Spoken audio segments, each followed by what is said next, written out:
Hi everyone and welcome. My name is Soreti Kadir, bringing you news from Oromia, Ethiopia, the Horn region and the world here on the Oromia Media Network.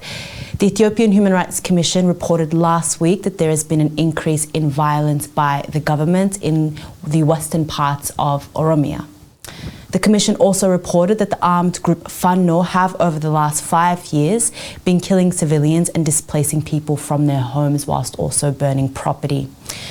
A survivor of this violence told OMN that what the people in Wolaita, Western Oromia are experiencing is on par with some of the most horrific violence in the history of Oromia, likening the current state of affairs to Anole, a well-known historic event whereby thousands of Oromo people were brutally mutilated in the RC region of Oromia by Menelik II in the 1880s. More on the Wolaita area in East Wolaita, in the Sibu-Siru district, in an area called Becheru, 5 people were extrajudicially killed by government forces upon accusation of having ties to the Oromia Liberation Army. They include 2 young brothers by the names Dabak Inati and Gadisa Inati, an older man named Fayisa Ababa, and 2 other unnamed young men. Lugasa Chali, a resident of Nekemte in Western Oromia, was killed in a shooting as he was driving through the town of Harofola in the Guji region of Oromia. Chali was a driver and was killed as he was on his way to a farming site of the company that he works for. Of the 3 other people in the car at the time, 1 woman also died and 1 young man by the name Milkias is currently in a critical condition after being hit by 3 bullets. It's not known who shot and killed Lugasa, though there is an active war in the area between the Ethiopian government and the Oromia Liberation Army. Lugasa himself had no political affiliations or involvement. Since the beginning of the war between the current Ethiopian government and the Oromia Liberation Army 5 years ago now, people have been targeted by the government for being assumed supporters of the Oromia Liberation Army, either being killed or arrested. The Guji region of Oromia, one location where conflict between the 2 forces has been consistently active, has been no stranger to this unjust violence. On the 18th of June, in the area Malka Sodda in the western Guji zone, a young man by the name Kutala Boro was killed on suspicions of being a supporter of the OLA. On the 16th of June, in the eastern Guji area of Sabba Boru, Alaka Gamada also met the same fates. In other news from Oromia, last week the Hachalu Hundesa Foundation held a press conference announcing the launch of the Hachalu Hundesa Award.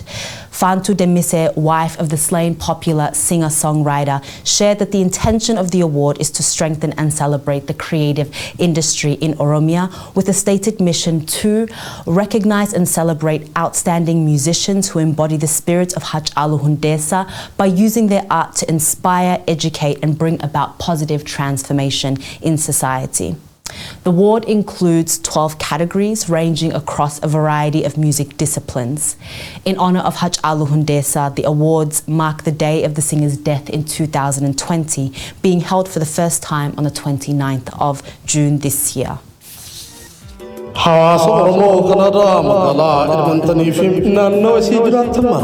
Hawaasni Oromoo biyya Kanadaa magaalaa Edmonton jiraatu koree qindeessituu deeggarsa uummataa OMN wajjin ta'uun waxabajjii 24 bara 2023 gaafa guyyaa sanbata duraa waaree boodam sa'aatii 2 irraa eegaluun hanga sa'aatii 9 sagantaa tumsa OMN fi marii hawaasaa qopheessuun isna affeeranii jiru. Maarree hawaasni Oromoo magaalaa Edmonton fi naannawa ishee jiraatan martuu sagantaa kanarratti akka hirmaattaniif waamichi dhiyaateeti jira. Tumsa deeggarsa Oromiyaa miidiyaan biyya Kanadaa magaalaa Edmonton adda kan taasisu.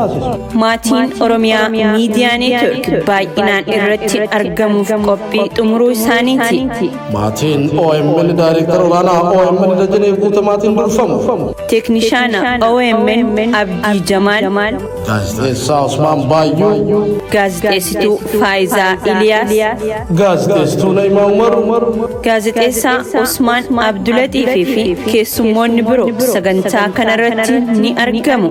teessoon Central Leon Recreation Center 11113 Street Edmonton ABT 5G0EG akka ta'e Koreen qindeessituu deeggarsa uummataa OMN beeksisee jira. odeeffannoo dabalataatiif lakkoofsa bilbilaa kanneeniin koree qindeessituu sagantichaa qunnamuu dandeessu. Now in news from the rest of Ethiopia, yesterday on the 19th of June, the people of Wolaita took to the ballot box in a repeat referendum vote. This came after an initial referendum was nullified by the National Election Board of Ethiopia due to a number of irregularities, including mismatching of voter signatures, deleting and reconfiguring election result papers, unethical and coercive involvement of local officials, according to the National Election Board of Ethiopia. The referendum is being held to decide whether the Wolaita zone of the Southern Nations, Nationalities and Peoples region will join Konso, South Omo, Gamo, Gedo and Gofa and special districts Burji, Basketo, Ale, Amaro, Derashe in the southern Ethiopian region created in February this year. Though this vote has turned out in favour of the Wolaita zone joining the new region, some voices in the Wolaita community have taken a hardline stance of resistance against the referendum and its outcome.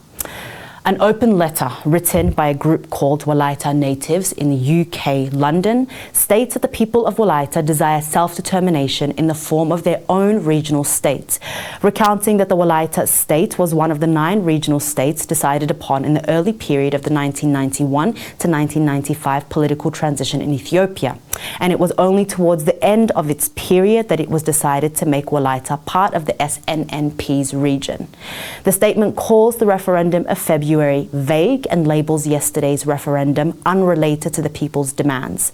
In August 2020, leaders of the statehood movement in Wolaita were arrested, leading to protests whereby government forces killed over 20 people and injured 18, according to the Wolaita Democratic Party. Now in news from elsewhere in the world, Mali has called on UN peacekeepers in the country to withdraw immediately, according to a report by Al Jazeera. The mandate for the close to 10-year peacekeeping mission is set to expire at the end of the month, and there have been protests in the country calling on the UN mission to withdraw.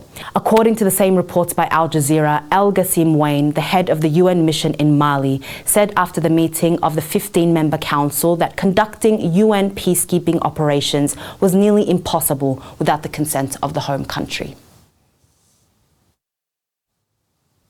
That's all for today. Thank you for watching. My name is Sarati Kadir, bringing you news from Oromia, Ethiopia, the Horn region and the world here on the Oromia Media Network.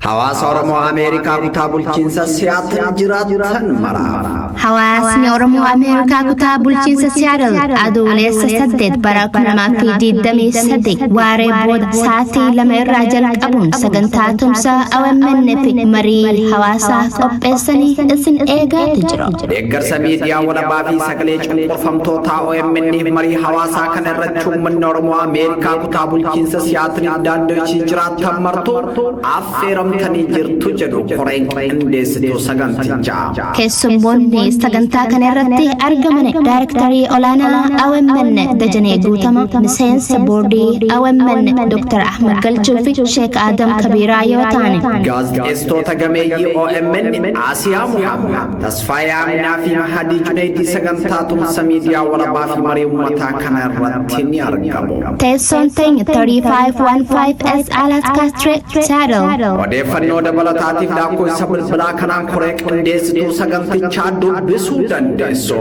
OMN utubuun sabboonummaa Oromoo utubuudha. Koree qindeessituu sagantichaa siyaatiin USA.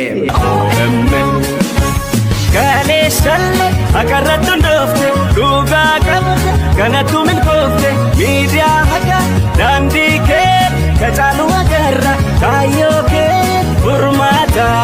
Nesi de guerra, arrasi de guerra, corusi de guerra, yomusi de guerra.